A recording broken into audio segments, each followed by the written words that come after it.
Hello everyone. Again, welcome to our today's lecture, that is unit number 6, Design of a Springs part 2. Myself Mr. Bipin Patil, lecturer at Department of Mechanical Engineering in Sharad Institute of Technology Polytechnic Yadrao. So today we are going to discuss about the following contents. So the details, classification of spring and their applications. We are going to see advantages of helical spring, then difference between tension spring, then second, third, the torsion spring, material used for springs, then desirable properties of a spring materials. Then finally we are going to learn about types of spring ends for helical compression spring. In previous lecture we have seen the types of a spring and their applications. In today's lecture we are going to see the same in detail. So this is the classification of a springs. Here you can see first one is a helical spring, then you can see here second spiral spring, then leaf spring, bell level spring, then volute spring. Further, the helical spring is classified in two types of springs, that is compression and tension. Here the leaf spring is also classified in three types. The first is elliptical, second semi elliptical, and third one is C cantilever type. So as per the practical application, we are going to discuss how exactly these springs are used in practical approach. So the helical spring, you can see there are two types of helical spring, that is compression spring and helical tension spring. So let us see what is meant by helical spring and what exactly they do. Helical springs are made up of a wire wound in the form of helix. Helical spring is designed to withstand axial load. A compressive or tensile load is applied on helical spring. Axis of load applied on spring is same as the axis of spring of a helix. The cross section of spring wire may be circular or square or rectangular, depend on the type of a loading and their deflection. So depending upon type of axial load, helical spring is further classified as we seen helical compression spring, helical torsion spring. So you can see here the helical compression spring. In image you can see that particularly you can see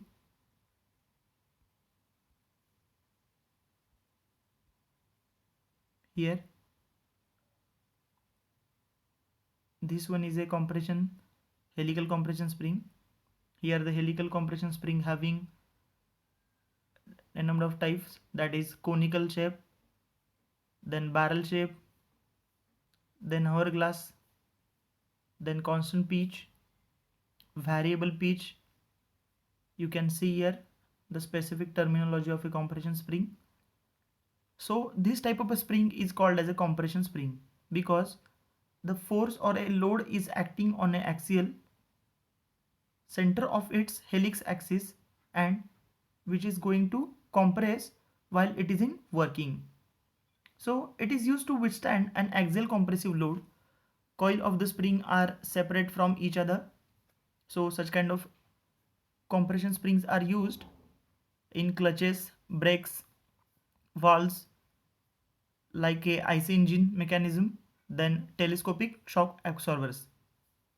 In two-wheelers, I think you have seen rear and frontal shock absorbers are frequently seen that there are a compression helical springs that are used for damping or a absorption of shock. Second, you can see here the helical tension spring. It is commonly seen in very small applications. So it is used to withstand an axial tensile load. Coils of a spring are held together to each other. Here Hooks are provided at the end of spring for applying loads. Here you can see in diagram main diameter. Here you can see the main diameter. Here it is the hook and the center of hook, and the measurement from the center of hook is called as a free length. In this image you can see that there are a number of applications as per their spring rate, as per their stiffness, as per their tension force is required. Here the wires are held very close to each other. Here you can see, I think it is a zero gap between them. Here you can see the wire diameter, and such kind of springs are used in spring loaded safety valves, then spring balance. Commonly we have seen such kind of springs are used in vehicle stands, bicycle stands, etc. So coming to the next type of a spring, that is spiral spring. In previous lecture we have seen the particular application of a spiral spring. It is wounded and loaded the energy between these, and when it unwounds, it gives the torque and rotary motion to the output shaft. It is made up of flat spring which is wounded in the form of spiral and located and loaded in torsion. This particular type of a spring is used in mechanical watches, clocks. Here you can see the terminology. The motion is given here, that is clockwise and anti-clockwise. Here it is the width of a particular spiral spring. You can see here image of a spiral spring.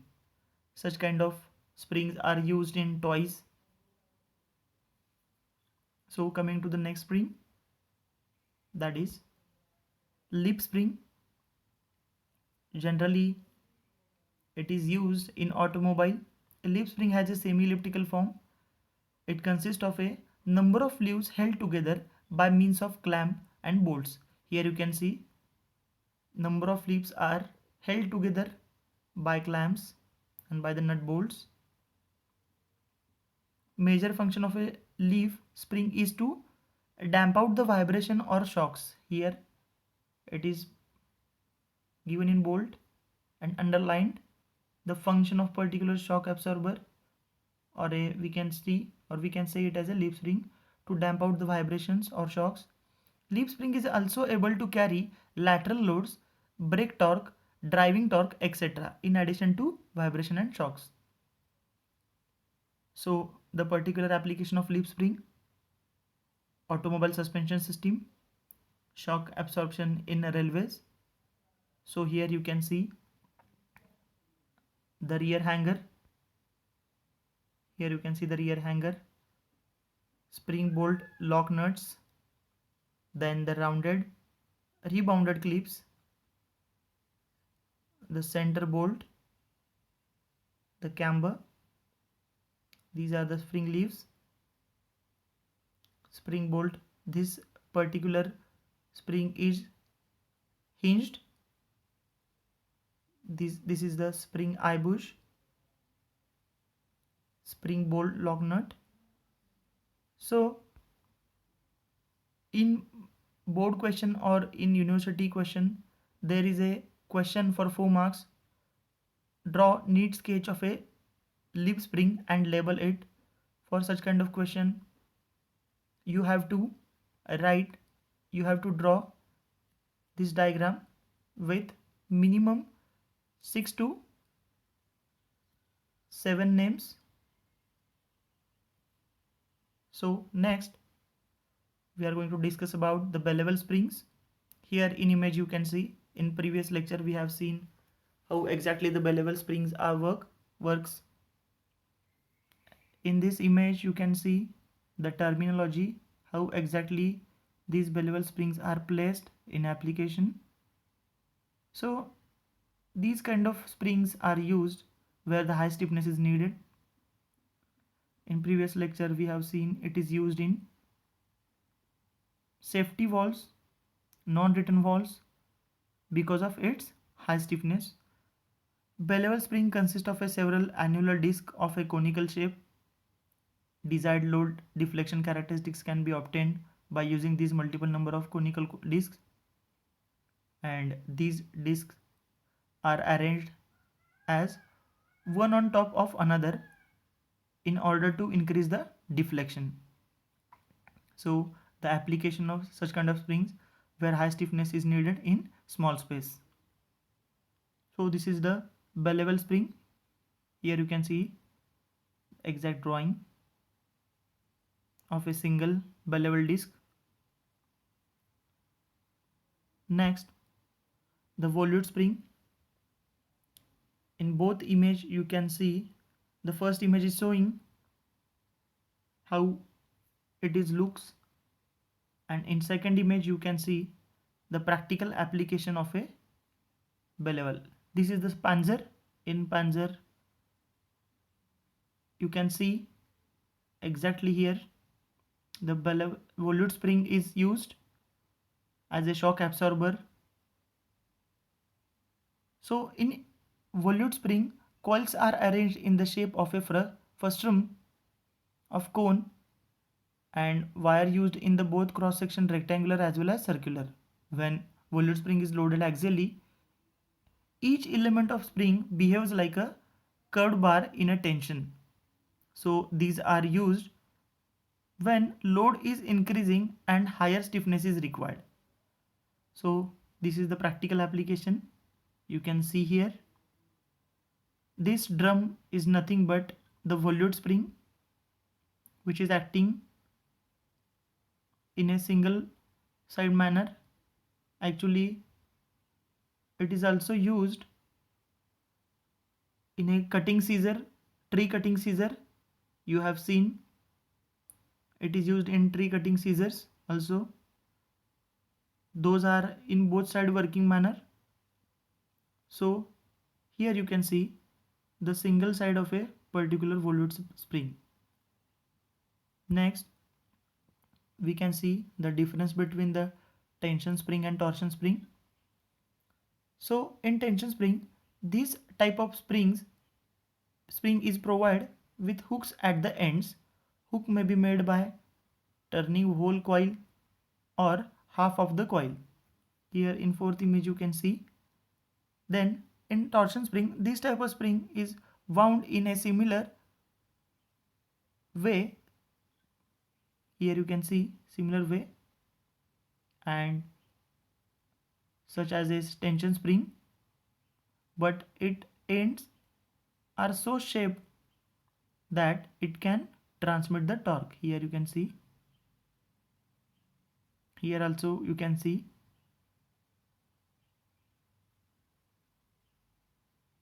So in tension spring, this type of spring is primarily subjected to torsional shear stresses, where in torsion spring, this type of spring is primarily subjected to bending stresses.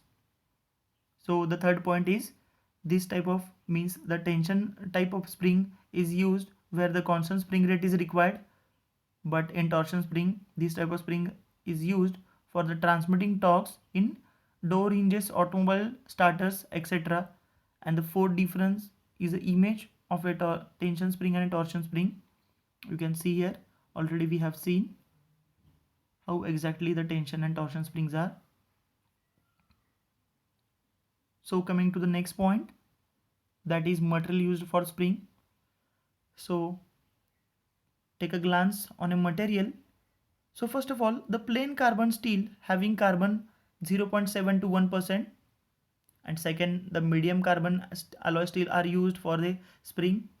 Then the corrosion resistant steels are particularly preferred for the springs.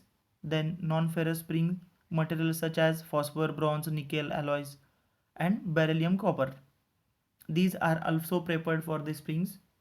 The selection of material for spring depends upon the type of application and the load, that is static or fluctuating load. Also the patented and cold drawn steel wires of grade 1, 2, 3 and 5, 4 are used. Then oil hardened and tempered spring steel wire are also used. Then the chromium and vanadium spring steels with chromium having 1.5%, vanadium having 0.2%, then the carbon having 0.35 to 5%. Then finally silicon manganese spring steels are also used with the composition with silicon 2%, manganese 1%, carbon 0.6 to 1.2%. Such kind of materials are highly preferred for the design of spring with their mechanical properties. So we are going to discuss about the mechanical properties of spring. So these are the desirable properties. You can see it is the mechanical property of any material, that is resilience, ductility, static strength, then fatigue, non-corrosiveness. So the spring material should have high resilience, then it should have high ductility.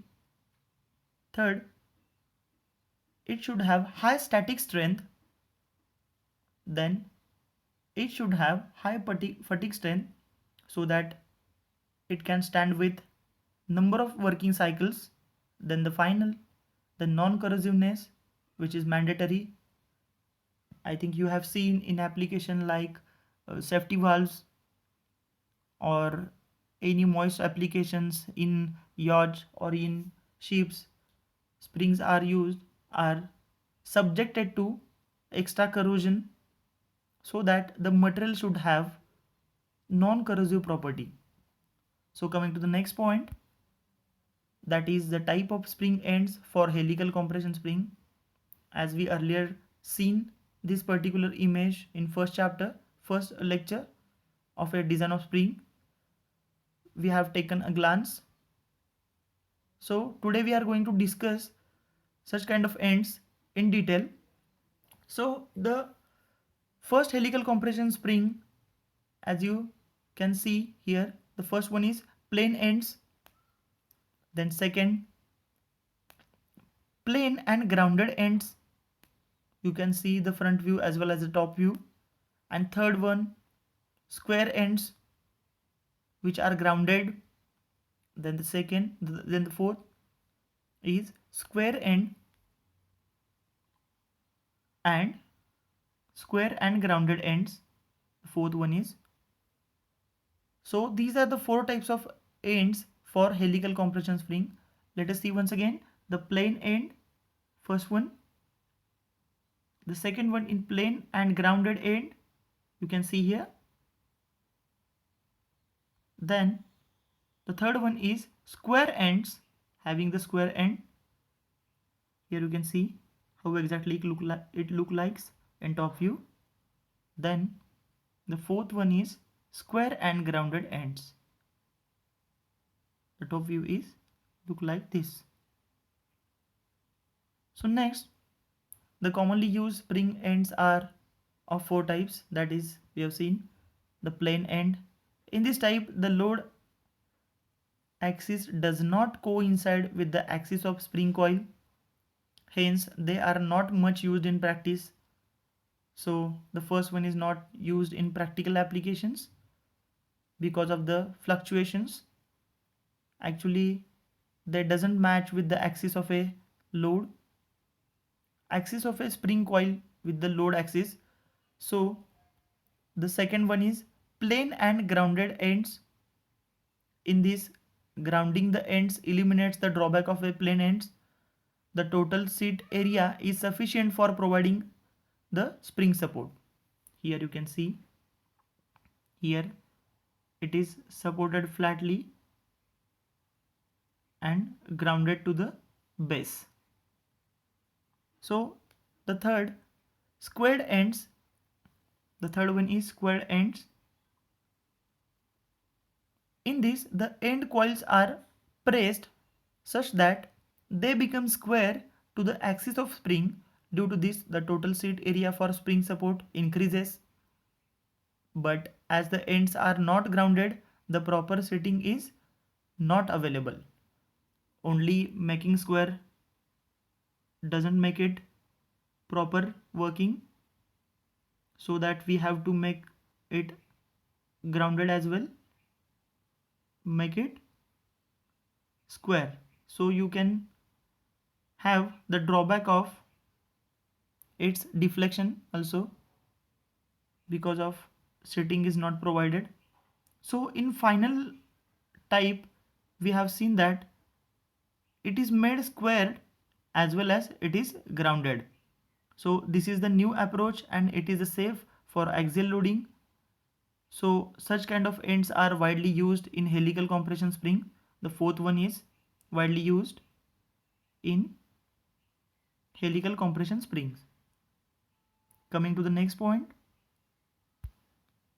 So there are two terms, that is inactive turns and active turns of a compression helical spring.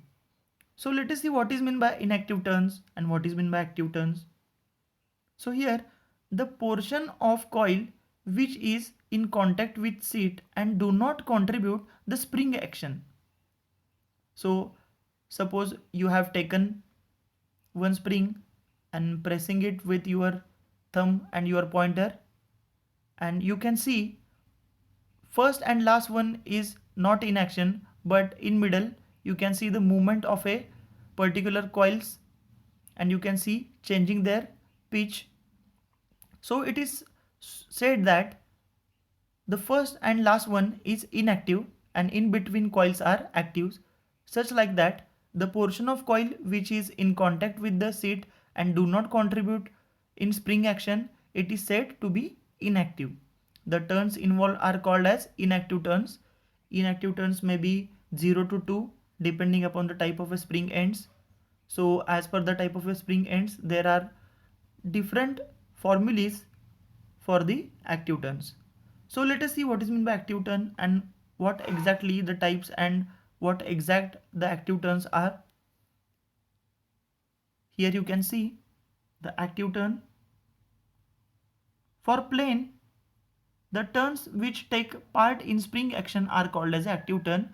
In plane, you can see the plane end, the number of active turn is n. So what is n? The number of active coils. So in second type, you can see that plane grounded, where you can also find that it is n. So number of active coil is n. Then third one, squared, you can see n plus 2, the total number of active coils. You can see here n plus 2 means n is number of active coils plus 2. Suppose if number of acting coils are 2, then the active turn is n plus 2. And the fourth one is squared and grounded, that is n plus 2. Also as per the previous example, if number of active coils are 4, then we should consider it as a 6 because n plus 2.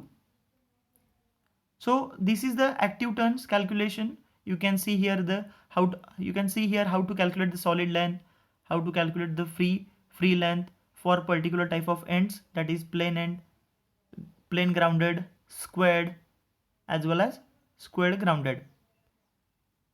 So these are the formulas for solid length. Here you can see free length.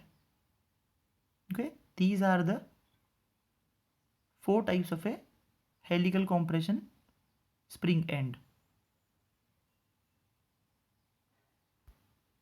So this is all about the today's lecture. So in upcoming lectures we are going to see the spring terminology, terms used in helical springs, then design of helical spring, and how exactly the helical spring is designed, what are the stresses in helical springs. So this is all about today's lecture, and thank you very much. If any queries, comment down below.